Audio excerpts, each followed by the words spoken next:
Hello po mga ka-EdTech! Akin po ituturo kung paano mag-encode sa ating consolidation for advisors. So ang tutorial po na ito ay papakita po kung paano tayo mag-encode ng mga grades from our subject teachers para may consolidate po siya sa sarili nating record. Alam naman po natin na mga advisors po ay nagre-record ng mga grades mula sa kanilang mga subject teachers. At ituturo ko rin po kung paano ma-print or paano ma-ready ang printable form ng ating consolidation. So, simulan muna po natin sa menu. Then, punta lang po tayo sa consolidation. Sa consolidation po, meron po siyang tatlong tabs: final grade, subject grades, at certificate. Ang encoding po ay sa subject grades muna po. So, pipindutin niyo po itong tab ng subject grades. At dito po tayo mag-encode. Kung sakali man pong blanco po ito sa inyong system, kasi nga po ay bagong kopya po yung inyong ginagamit, i-click nyo lang po ang refresh. So pag click nyo pong refresh, ano man po yung pangalan na nasa class 1 ng inyong master list, ay lalabas po dito. Click nyo lang po refresh.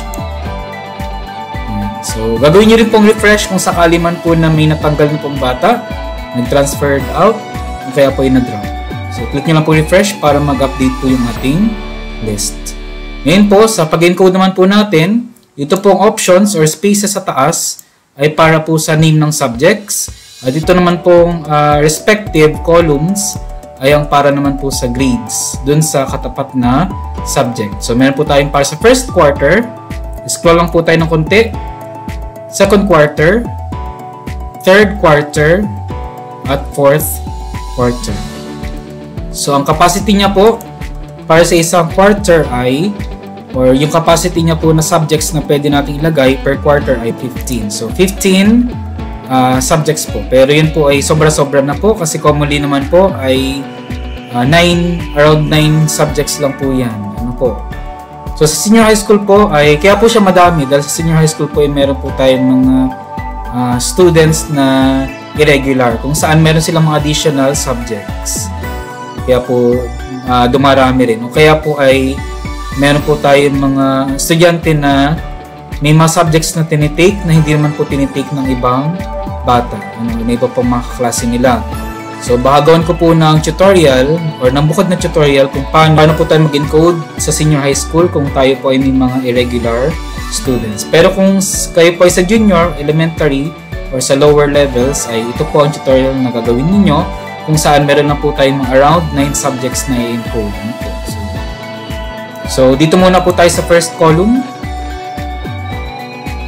Dahil ito po yung first subject. Yung pagkakasunod-sunod po ng subjects na i-encode po natin sa consolidation ay sana yun po yung pagkakasunod-sunod ng subjects sa card. Kung ang subject po natin na una sa card ay English, edi English muna pong lalagay natin dito sa first column. Then kung Filipino ay dito po siya sa pangalawa. Then third, kunyari po ay mathematics. Then pangatlo po siya dito. So yun po. Ulitin ko po kung ano po sana pagkakasunod-sunod sa card. Ayun din po yung pagkakasunod-sunod sa consolidation. Kasi po pwede po natin i-import yung data po natin sa consolidation. Direkta na po sa card. Ano po? So hindi na po tayo maglilipat pa mano-mano. So, by the way po pala, ang ituturo ko po sa inyo ay ang manual na pagtatype ng grades sa ating consolidation. Kasi po, may dalawang paraan po para tayo makapaglipat ng grades mula sa ating subject teacher's copy papunta sa ating consolidation. Pwede po natin siyang manually type o kaya po ay yung mas mabilis na pamamaraan kung saan tayo po ay mag-i-import or export lang ng data.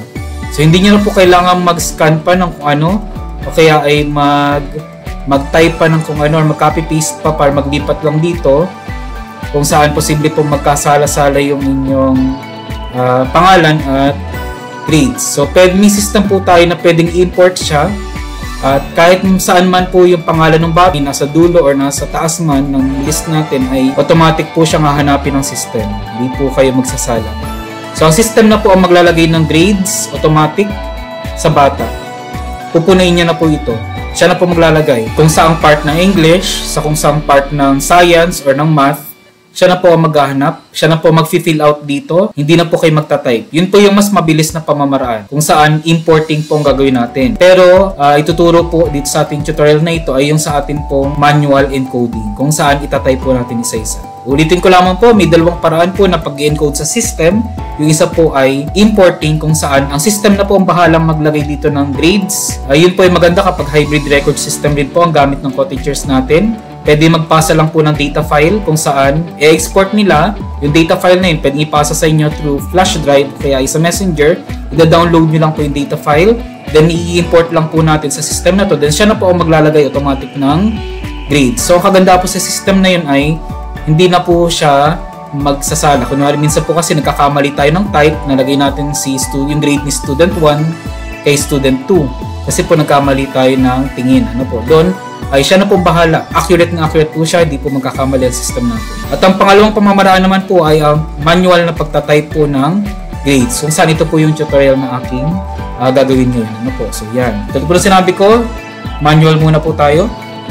So select nyo lang po ito, mag-indicate lang po tayo, mag-encode muna po ng subject. So pwede po natin i-type dito yung subject o kaya ay lalabas po itong arrow down. So pag pinindot nyo po yan, automatic po may lalabas na arrow down dito. Pindutin nyo lang po.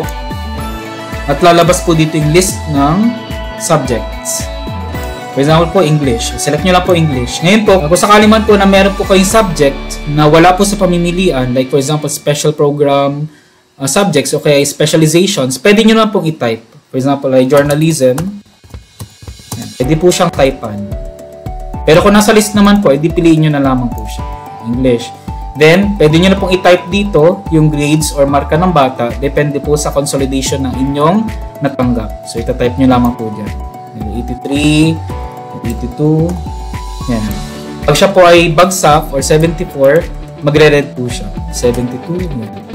83, ita-type nyo lang po encode. Siya naman po ay hindi po kayo maduduling dyan or mahirapan kasi pag binaba nyo naman po, hindi makita nyo po yung pangalan dito, nakatapat naman.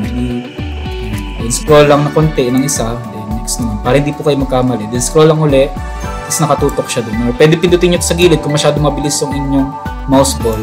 Ito nung kanina, ang dami niyang likdang kapag nag-mouse ball ako. So, kunyari dito sa 87, ay mag-encode ako dito sa batang ito. So, scroll ko lang muna ng konti. Yan. Pindutin ko lang po dito sa gilid, yung scroll down. Then, 87 for example, then pindutin ko lang po ulit ito para bumaba siya. Then, for example, ay 82. Pindutin ko lang ulit para hindi po tayo magkamali. Pero kung kayo naman po medyo mabilis naman po yung eye and hand coordination, hindi nyo na kailangang i-double check pa, pwede naman po magdire-diretso na po agad tayo. Doon lang po kadali. Then ganoon din po sa babae. Encode nyo lang po. So ganun lang po siya kabilis. Okay, so ganoon din po gagawin nyo dito kapag ito naman po sa Pilipino. I-select nyo lang po Pilipino, then gawin nyo lang po ulit yun. So yan po. Okay na po yan. Kapag tapos na po tayo mag-encode, ay click nyo lang po ang save. At ulitin ko lang po, after nyo po mag-encode ay i-click nyo lang po yung save button. Ngayon kung kayo naman po ay nasa second quarter na, edi scroll lang po kayo pa kanan, then second quarter na po ito. Ayan. Ulitin ko lang po, gagawa po ng separate tutorial para naman po sa pag-i-import ng grades. Kung saan mas mabilis po siya. Ito po ay para lang po sa manual encoding. Yun po, pag natapos nyo na po siya, ito 87, 8, 89. Pag na-encode nyo na po, nakompleto nyo na lahat dyan yung subjects, paano nyo naman siya ipiprint? Punta lang po kayo dito sa tab ng final grade, i-click nyo lang po yan. Then, dito po tayo sa settings palagi kapag mag-update po tayo ng data, o kaya ay mag-print, settings lang po palagi yon. Then may step 1, step 2, then step 3 po ay kung ipiprint nyo na. Pero kung gusto nyo lang naman po i-view siya, step 1, select ang quarter, then click set or step 2. After nyo po maklik ang set, automatic na po siya mag-a-adjust. Depende sa dami ng bata at sa subjects na ating na-indicate. So, close lang po natin ito. Ngayon po kung ipiprint nyo po pala siya, didiretso po kayo sa step 3, print single. Close muna po natin para makita. Yan, kita nyo po, ano po, yung ating grades.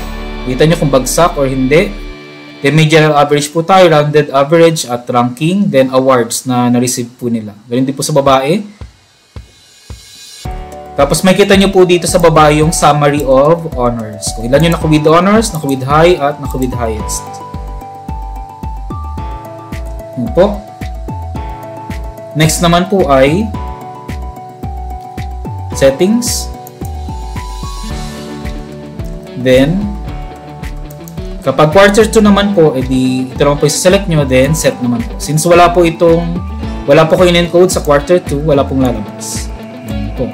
Ngayon po, kung sakali man po na-kompleto nyo na quarter 1, quarter 2, quarter 3, at quarter 4, may grades na po dyan. At need nyo na po malaman yung consolidated grade nila o yung combination ng quarters 1 to 4, edi click nyo na po consolidated, then click set. Ayan po. Pag click nyo na po consolidated, ang grades pong lalabas dito ay combination na po ng grades from quarter 1 to 4. Kaya po 21 lang kasi na-average na po siya kung 4. Kung siya po ay for example 94, 93, edi 94 pa rin po yung lalabas. So ganun po. Ito na po yung average nung lahat po ng grades nila from quarters 1 to 4. Ngayon po, balik po tayo sa kanina. Sa quarter 1 lang muna po. Then set. Ngayon po, pwede nyo na po siyang i-print single kapag okay na po kayo. Na-check nyo na, pwede nyo na i-print. Ngayon po, kunwari magbibigay kayo ng printout nito or magpo-post kayo ng printout man para makita ng mga bata kung sakali, ayaw nyo namang ipakita for example yung average nila o yung rounded average. Ayaw nyo din pakita ang general average. Ayaw nyo din pakita ang rank. Then, i-set nyo lang po ulit. So, inantik ko lang po yung aking ayaw ipakita sa aking list. Ngayon, kunyari naman ay gusto nyo yung average lang, walang award, then click nyo lang po ulit ang set. Make sure na may naka-indicate po quarter dito. Then yan po. Nakalagay lang general average. Ngayon, kung gusto nyo ay rank lang, click ang rank, then set po ulit. Rank lang siya. Kung gusto nyo yung 4 na data ay nakalabas, then click set. Lalabas po siya. Then, print single na po. May tutorial po ako sa kung paano mag-print. Pare-pareho naman po ang style nito at pare-pareho po ang paraan ng pag-print ng lahat ng documents. Kung gusto niyo po matutunan yung buong tutorial sa kung paano mag-print, ay pwede niyo po i-view yung aking tutorial video on printing of documents. So, yan. Ngayon po, kung kailangan niyo po mag-provide ng list ng inyong awardees, kasi gusto nyo pong may pakita agad sa mga bata na ito yung list ng awards. Kunwari po, halimbawa, or ipapasa ninyo sa school head yung list ng honors ninyo or awardees for gold medals, etc. etc. or sa program na gagawin nila. Then click nyo lang po ang show awards. Click nyo pong show awards. Make sure muna po nakaset ang quarter. Then nakaset na rin po siya dapat. Then show awards. Gagawa po siya ng list ng awardees. So ang lalabas lang po sa ating list ay yung may mga awards lang po. Yung wala pong awards ay hindi masasama. So yan, may list na po tayo automatic ng awardees or students with honors, with high honors or with highest honors. Then ganun din po kung gusto niyo po for example for example ay award lang, walang average, rounded average at rank, edi antik nyo lang muna po ulit ito. Then iset nyo po ulit, lalabas po ulit sila lahat. Then show awards. Nawala na yung ibang data kundi yung award na lang po ang nakikita natin kasi yun lang po nakapit. Yan po, then pwede nyo po siyang i-print. Ganun po siya kadali. Gagawin ko po ng bukod na tutorial kung paano naman gawin ang certificate. Kasi kung makikita nyo po sa pangatlong tab ay ito po yung ating certificate tab. Pero ang tutorial po nito ay nasa bukod na video. So sasabihin ko lang po ang kayang gawin nito.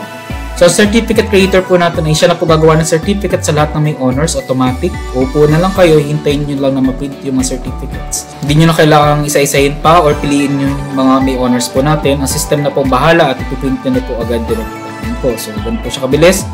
Kung gusto nyo po matutunan yun, ay pwede nyo po panoorin yung separate tutorial for certificate printing or certificate preparation. Bago po tayo magtapos, set ko lang po ulit, quarter, then set.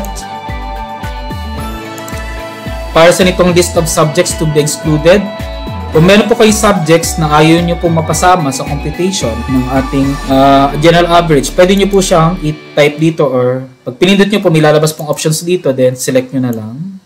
Or pwede nyo na po siyang i-type, for example, kunwari ayaw nyo isama ang grade ng English. So, hindi po mapapasama ang English sa computation. Kung mapapansin nyo po, nag-with honors sila kahit may 83 at 82. Pero yan po dapat ay, pag may 83 tapos may 92 na grade, hindi po siya mag-with honors kasi may hila po ng 83. Ngayon, nung in-exclude po natin yung English, nag-with honors siya kasi 92 na lang po natitira yung sa Filipino. Sample natin, kung Filipino naman po ang ating in-exclude, nawala naman yung honors kasi nawala po yung grades ng Filipino. Yung grades lang po ng English ang lumabas, kung saan 83 at 82 po hindi papasok sa with honors. Yun lang po. Ito po ay para po sa mga subjects na hindi kasama sa computation average. May mga ganun po kasi cases. Like for example, yung sa MAPE, even though na naka-indicate yung music, arts, PE and health, kasama po sa computation ng ating average ay yung pangkabuuan po, which is yung MAPE. Pero naka-indicate pa rin po yung sa individual components. Ano po? So ito namang system na pong ito, automatic niya naman pong ini-exclude na yung individual components ng MAPE sa kanyang computation. Automatic na po yun. Yun lang po, kung sakaling may iba pa po yung subjects na i-exclude sa computation ng general average for special cases. Ano po? So, gagamitin niyo po siya. Pero kung lahat naman po ay kasama, ditanggalin niyo po itong Filipino. Makasasama na po si Filipino sa computation. So, lamang po, yun po ang paggagamitan nito. Ano po? Yan. At so, pagkatapos po pala natin mag-encode sa ating subject grades, ay wag po natin kakalimutang mag-save ulit. Ano po? Mag-save po dito. Then, punta po sa interface at mag-save rin po sa ating interface. So, dalawang beses po tayo mag-save. Isang save po dito at isang save rin po sa interface. Tulad po nito, namula po siya. So, need po mag-save. So, yun lang po ang aking additional reminder. Your work has been saved. Sana po nakatulong po ang ating tutorial video sa kung paano mag-print ng ating consolidation or advisor's copy of the consolidation para sa magre-ready sa printing ng card. So yun lang po, kung may tanong po kayo, pwede nyo pong kontakin ako. Pwede po kayo mag-chat sa ating EdTechNovation YouTube channel, sa ating EdTechNovation Facebook page, o kaya ay mag-comment sa ating EdTechNation Facebook group, kaya po pwede nyo po akong i-PM. So yun naman po. Please follow my YouTube channel, EdTechNovation, my FB page, EdTechNovation, and my FB group, EdTechNation. Please follow, like, subscribe, and share. Thank you!